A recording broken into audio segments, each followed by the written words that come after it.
अस्सलाम वालेकुम रहमतुल्लाहि व बरकातुहू। दोस्तों, मैं इरफान खान। जैसा कि आप तमाम को पता है कि टैट धीरे धीरे जो है नजदीक आ रही है और नोटिफिकेशन के हम इंतजार में हैं और हर कोई नफसियाती तौर पे उसी की जो है तैयारी के बीच में यही सोचता हूँ कि जो जिसको हम बोलेंगे कि टैट वगैरह की जाहिरात एडवर्टाइजमेंट कब आएंगी या टीटी का फाइनल रिजल्ट कब आएगा।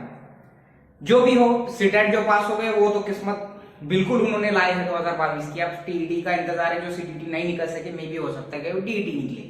अपना जो आज का टॉपिक है, आप लोगों ने जो दो चीजों पर मुझे जो वीडियो पर जो आपके रिएक्शंस आए बहुत ही बेहतरीन रहे, यानी कि इसका मतलब ये है कि आपको उसका फायदा हुआ। अब जो है एक बहुत ही इंपॉर्टेंट जो है आज का वीडियो होने वाला है। इसका टॉपिक ही ऐसा है कि how to manage our time. जो टैट के ड्यूरिंग में जो है टैट की जब हम तैयारी कर रहे तो उसमें क्या मसले मसाइल है टाइम मैनेजमेंट में। देखो, जैसा कि हम सबको पता है कि सब्जेक्ट्स जो है वास्ट है। इसमें हमारे टैट में सब्जेक्ट जो है बहुत वास्ट है। मैथ्स आईक्यू हो या फिर बाकी के सब 80 मार्क के अदर हो, लेकिन मसला ये है कि हमको इसमें टाइम मैनेज कैसा करना है। यानी पुढच्याला ठेच मागचा शहाणा, ये जो है एक मन है मराठी में। यानी अगले को जो चीज की तकलीफ हुई वो पिछले को नहीं होना उसके तजुर्बात की वजह से। तो ये वो चीज मायने रखती कि तुम मैनेज कैसा करना या अपन ने क्या तैयारी रखना इसमें। अब सीधी सी बात है, इसमें आईक्यू और मैथ्स का पोर्शन वास्ट है, 120 के आसपास है।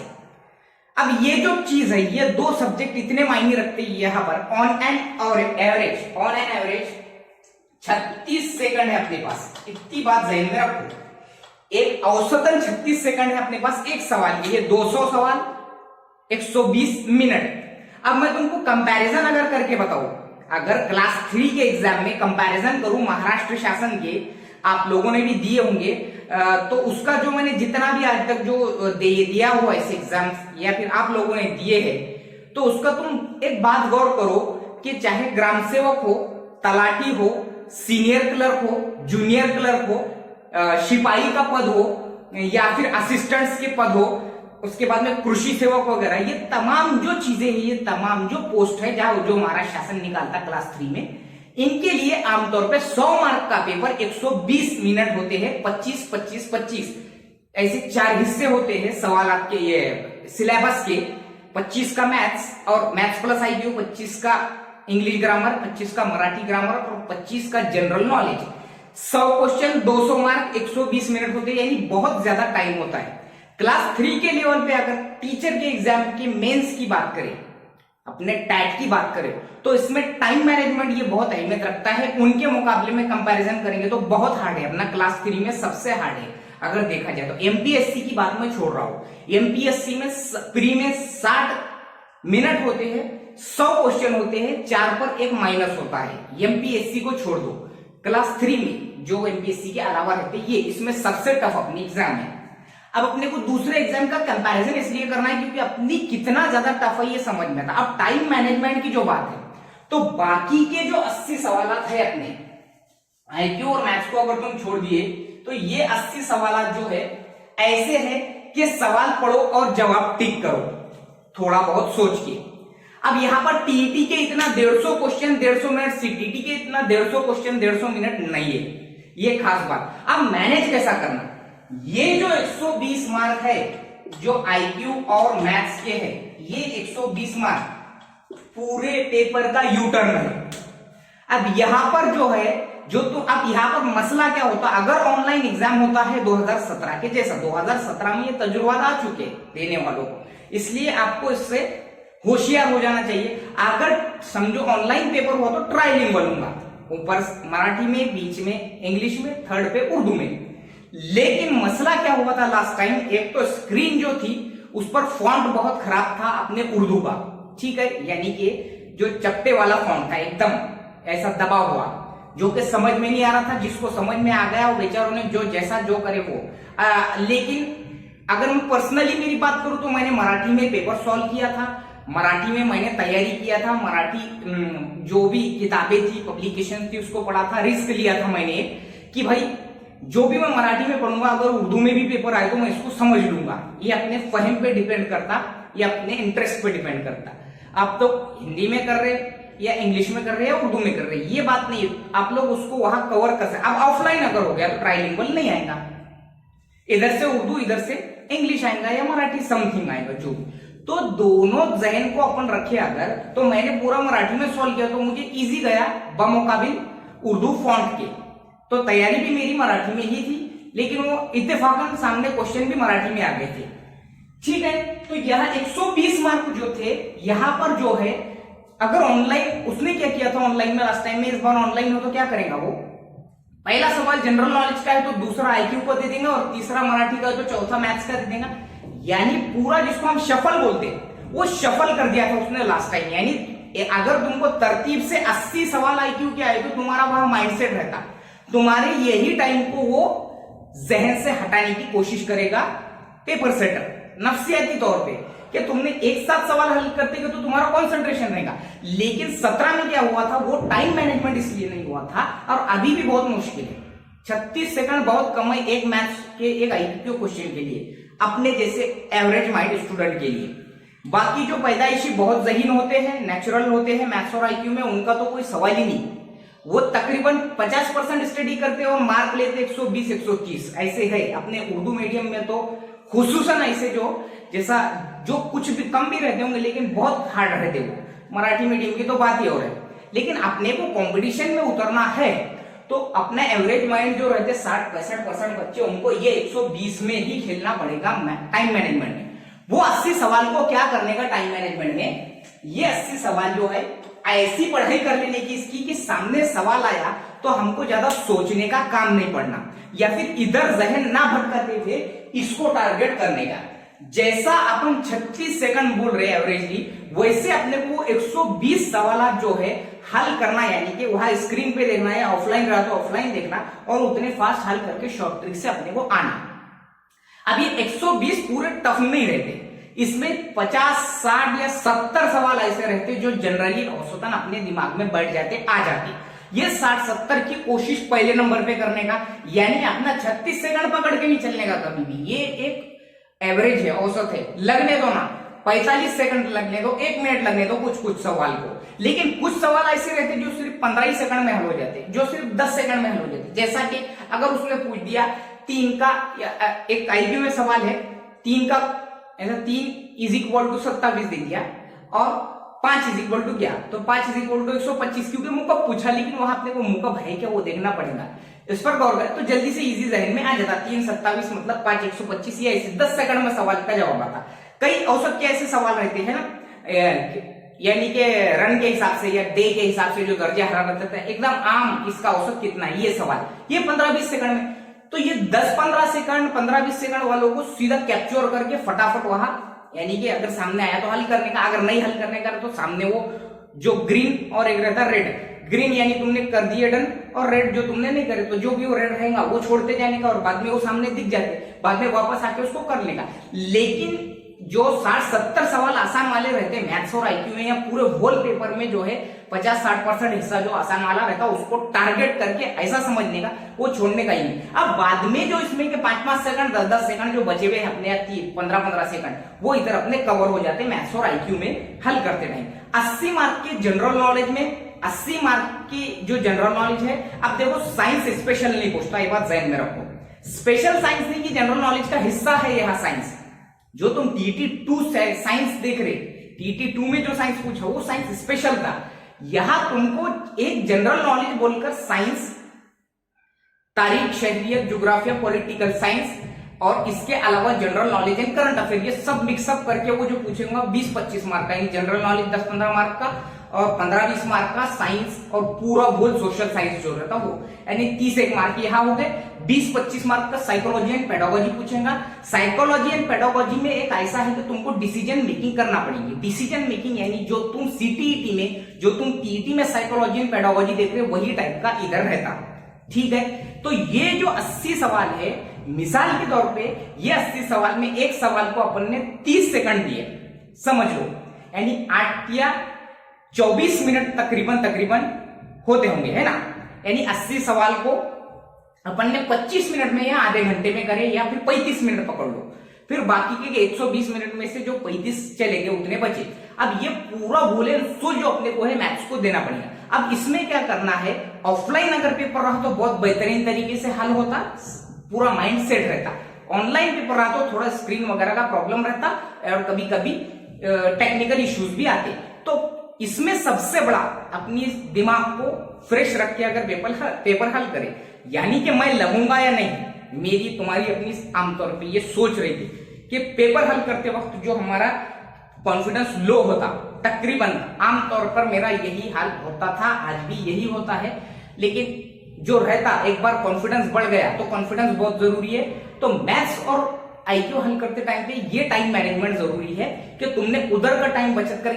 मैं टीटी और सीटीटी में टाइम बहुत है यार, अपने बच्चों को मैंने 1000 बार बोला, 150 क्वेश्चन 150 मिनट अच्छा खासा हर कोई कर लेता। वो मैथ्स, वो कितना भी हार्ड मैथ्स आने दो ना उधर, वो जो 30 है मैथ्स छोड़ दो, बाकी के तो सवाल ऐसे रहते ना 1 मिनट के अंदर, एक क्वेश्चन को 1 मिनट है वहां, लेकिन यहाँ 1 मिनट नहीं है, ये बात पकड़ के चलो। तो ऐसे हम टाइम मैनेजमेंट करके जितना हमको दिया गया टाइम है, कितना है 120 मिनट, 120 मिनट में से समझो हमने 30 मिनट भी दे दिए 80 सवाल को उधर के। यानी जनरल नॉलेज का तो कुछ सवाल ऐसे रहते ना कि जिसको 5 सेकंड में भी हल कर देते। भाई आगरा, ये ताजमहल किसने बनाया, अब वहां शाहजहां, अकबर, औरंगजेब वगैरह वगैरह ऐसे 4 ऑप्शन है, तो अपन के उसको जैसा क्या बोलेंगे, बाबर करेंगे क्या? नहीं करेंगे, क्योंकि 5 सेकंड में अपने को शाहजहां मिल गया, फट से हल करके छोड़ दिए। फिर ऐसे कई सवाल आते, एवरेज सवाल में बोल रहा 200 सवाल में से आईक्यू रहो, मैथ्स रहो, या फिर अपना बाकी का 80 मार्क का पोर्शन रहो, ऐसे टुच्चे सवाल आते हैं। इसमें 200 में से तकरीबन 100 सवाल ऑल जो पेपर रहता है उसमें से ऐसे आते 50%। फिर आ जाओ 20% में मीडियम क्लास, जो कि अपने को थोड़ी मुश्किल जाती है, और 30% में टफेस्ट रहते हैं। यहां अटक जाते हैं हम लोग, ये टफ में जाके हम जिसको बोलते हैं, एक जैसे जाली में जो अटकता है ना, जिसको बोलेंगे वो मछली जिस तरह से जाली में अटक जाती है, जिसको जैसा जंबल हो जाना, तो वो 30% में हम जंबल हो जाते हैं। ये साइकोलॉजिकल फैक्ट है पेपर सेटर का। तो अपने को इधर टारगेट करना है, ये 100 मार्क एवरेज औसत आसान 50% जो सवाल आसान रहते हैं हर सब्जेक्ट के, वो हमारा फ्यूचर तय करते, वो हमारा भविष्य तय करते, वो हमारा पेपर का मेरिट तय करते अपने तौर पे। अगर अपने अपना मेरिट और मराठी मीडियम का मेरिट देखे तो जमीन आसमान के इतना फर्क है। इतनी बात समझ लो कि अपने को लगना ही चाहिए, मुझे उससे आगे जाने का है, बाकी खत्म। जो सामने वाला रहेगा या जो मेरिट रहेगी वो उससे मुझे टारगेटली आगे जाना है। तो टाइम मैनेज मैंने सीखना, तो टाइम मैनेज ये चीज है। तो फुल प्रैक्टिस अगर मैथ्स और आईक्यू की करे तुम, तो कोई भी बड़ी बात नहीं है। आप डीएड बीएड हो गए आप लोग, तो अल्हम्दुलिल्लाह जो है माशाल्लाह ज़हीन भी बहुत होंगे, क्योंकि जनरली डीएड बीएड वाले का माइंड बहुत ज्यादा पावरफुल होता है, किसी भी एंगल से, पढ़ाई के एंगल से हो या अदर। तो अपने को टारगेट खाली ये टैट जो है नोटिफिकेशन आने की देरी है, जनरली उतना सोचने की जरूरत नहीं है, आ जाएगा वो। तो ये टाइम मैनेजमेंट रहेगा। 80 सवाल को 30 मिनट में पकड़ लो, और बाकी के 90 मिनट बचे अपने पास, और 120 सवाल बचे, या फिर 85 मिनट बोलो, यानी 35 मिनट भी इधर दे दिए तुमने, तो उसमें के 80 में के 40 सवाल तो ऐसे रहेंगे, 30 सवाल तो ऐसे रहेंगे कि तुमने देखते से ही जवाब आएगा। उसमें टाइम नहीं खाने का, खाली सवाल को सही पढ़ना समझो। गलतियां कहां होती ज़हनी आजमाइश में, कि सवाल की नोयत को समझते नहीं अपन। मैथ्स में सवाल की नोयत को ही नहीं समझते। और सीरियसली लो ये 80 मार्क में साइकोलॉजी एंड पेडागोजी को 2013 से 2021 तक जितने भी महा टीईटी हुए उसके 30 सवाल जो है फर्स्ट सेकंड पेपर के, उसको जहन में रखो, उसको पढ़ के रखो। उसके बाद में बीएड बीएड एमएड के जितने उर्दू मीडियम के किताबें होंगी वगैरह वहां से साइकोलॉजी कलेक्ट कर लो, और सेंट्रल लेवल पे जो उर्दू मीडियम की साइकोलॉजी की जो भी होंगी, सेंट्रल गवर्नमेंट की साइकोलॉजी की, वो पढ़ो। यशवंतराव चौहान ओपन विद्यापीठ जो रहती है यूनिवर्सिटी, उसमें बीए में साइकोलॉजी रहता, मैंने 2012 में देखा था, 12-13 में दूसरों की किताबें से मैंने पढ़ा था, 16 तक मैंने देखा हो, 17 तक आप पता नहीं, वो भी बहुत बढ़िया लगा था, मुझे बहुत बेहतरीन लगा था। ऐसी चीजें हैं। बाकी टाइम मैनेजमेंट हो जाता, और यू कैन या फिर आई कैन जब अपन बोलेंगे मैं ये कर सकता, तो अपना कॉन्फिडेंस लेवल बढ़ जाता। सिर्फ कॉन्फिडेंस लेवल बढ़ाने से और कुछ भी बात दिल को फेंकने से भी नहीं होता। ये 3 इडियट्स के ऑल इज वेल वाला जो मामला है, ये पिक्चर उड़ता है, जहां पर वो फिल्म थी, वो है ना, वो खुद बोल देते, वो फिल्म में खुद बताया जाता है कि इस फिल्म की सभी घटनाएं एवं पात्र काल्पनिक है, लेकिन कुछ वो भी चीज जो है जो आम जिंदगी से ही कनेक्टेड रही थी फिल्म में। तो ऑल इज वेल कब रहता, जब हमारे दिल को हकीकी मुत्तफिक हम अगर होते हैं तो अपने को मैटर, नहीं तो अपन दिल को ऑल इज वेल बोलेंगे और जहाँ रिजल्ट आता और उर्दू की लिस्ट क्लोज हो गई 100 और अपने को मिल रहे 75, ये ऑल इज वेल वाला नहीं होगा, ऑल इज फेल हो जाते फिर अपन। तो ऑल इज फेल नहीं होना है, ऑल इज वेल होना है जैसे। और अपने जितने भी ग्रुप में मेहनतें चल रही, जो भी एडमिन से ओनर से, टेलीग्राम हो या व्हाट्सएप हो, तो बहुत जबरदस्त है माशाल्लाह। हर एंगल से वो जो मेहनत कर रहे हैं उनको उनका भी अजर मिलेगा, दुआएं भी मिलेंगी और यहाँ की और वहां की दोनों जगह की जो है उनको कामयाबी मिलेंगी लोगों की दुआओं की वजह से, क्योंकि वो बेलौस जो है खिदमत अंजाम दे रहे, स्पेशली अपने उर्दू मीडियम के लिए। मराठी मीडियम के लिए सोर्सेज ज्यादा है, उनके लिए हर चीज ज्यादा है, उनके लिए क्लासेस वगैरह ज्यादा है, तो कोई मसला नहीं है, उनके पास हर चीज अवेलेबल है। अपने बच्चों को कनेक्ट कर रहे हैं, कनेक्ट करने का काम कर रहे हैं, मेहनत कर रहे हैं, क्विज़ेस तैयार कर रहे हैं, बहुत अच्छी बात है। और दोनों जगह इसका अजर मिलेगा अपने को, यहाँ भी और वहां भी। और अदरवाइज क्लासेस की अगर तुम्हारी क्षमता है तो बिल्कुल तुम, अब अप्रैल में होगा ये बात फाइनल है, अप्रैल में रमजान आ रहे, इतना मत सोचो। रमजान आ रहे इसका मतलब हमने भी रमजान में दिए गए, डीएड हमारा जो हुआ, बीएड जो हुआ, वो रमजान के दौरान में एग्जाम आए थे, तो इतना कुछ रहता नहीं, उतना टेंशन नहीं लेने का, उल्टा उसमें बरकत आएंगे अपने, वैसा एग्जाम अगर अपन देंगे तो, है ना। तो रमजान में आएगा नहीं आएगा, ईद के बाद आएगा हो सकता है पेपर, तो इतना कोई हार्ड बात नहीं है वो। तैयारी जम के करो, बस तुमने लगना 100%, अपना लगने का टारगेट होना। क्योंकि जो अगर ये चीज जब तुम सीटेट पास हुए होंगे, जो टीईटी पास हुए होंगे, तो अपनी जो स्पेशली मैं बात करूं, स्पेशली जो माँ बाप रहते, ये माँ बाप जो है दो लोग, इनके आंख में जो आस, जो उम्मीद रहती, ऐसी दुनिया भर के किसी भी शख्सियत में नहीं रहती। आमतौर पे हम तुम देखते, तो अपने को ये दो ही लोगों को जो है असलियत में ज्यादा जो है इम्प्रेस करने की बात नहीं, खुश करने का है ये मामले में। क्योंकि वो अपने लिए जो भी मेहनतें करते, वो जब टीईटी सीटीटी पास होते तो ऐसा उनके दिल में ख्याल आता, उनकी आस जो उनके आंखों में या दिल में जो जागती है, अब हमारा जो है कुछ जॉब पर लग जाएगा, आमतौर पे यही बात होती है। तो फिर उनकी उम्मीद को अपने को पूरा करने का है, तो थोड़ी मेहनत ज्यादा करो, ट्यूशंस लगाना होती होंगी तो लगा दो। अदरवाइज उर्दू मीडियम वालों एक दूसरे को कोऑपरेट करो, शेयर करो, बहुत मजा है शेयरिंग में। बताओ जिनको जो है यूट्यूब पर आकर भी बहुत से लोग जो है उर्दू मीडियम वाले अपने ऐसे बहुत हीरे हैं अपने पास जो कर सकते हैं, और नहीं भी हुआ तो तैयारी करो, एक दूसरे को बताओ, और एक दूसरे से जो है life is a race, 3 Idiots वाली मामला तो रेस है, लेकिन ऐसा नहीं रहता कि दूसरों को दूसरों से आगे अपन नहीं जाना, बस कुचल के नहीं जाना। ये भी एक फितरती बात है या फिर साइकोलॉजिकली बात है कि भाई उछल के जाने की नियत रखने वाला कामयाब नहीं होता, तो अपने को सिर्फ आगे जाना है। लाइफ इज अ रेस, क्योंकि 3 इडियट्स ही अपने जैसे स्टूडेंट्स पर या फिर अपने जैसे जो एस्पायरेंट्स रहते जॉब के लिए, प्राइवेट या गवर्नमेंट के, उनके ही ऊपर ज्यादातर है। तो उम्मीद है कि ये टाइम मैनेजमेंट वगैरह की चीज जो है अच्छी लगेंगी आपको। अगर अच्छी लगी तो जरूर कमेंट बॉक्स में बताओ, लाइक करो, शेयर करो, उर्दू मीडियम तक पहुंचाओ। अस्सलाम वालेकुम।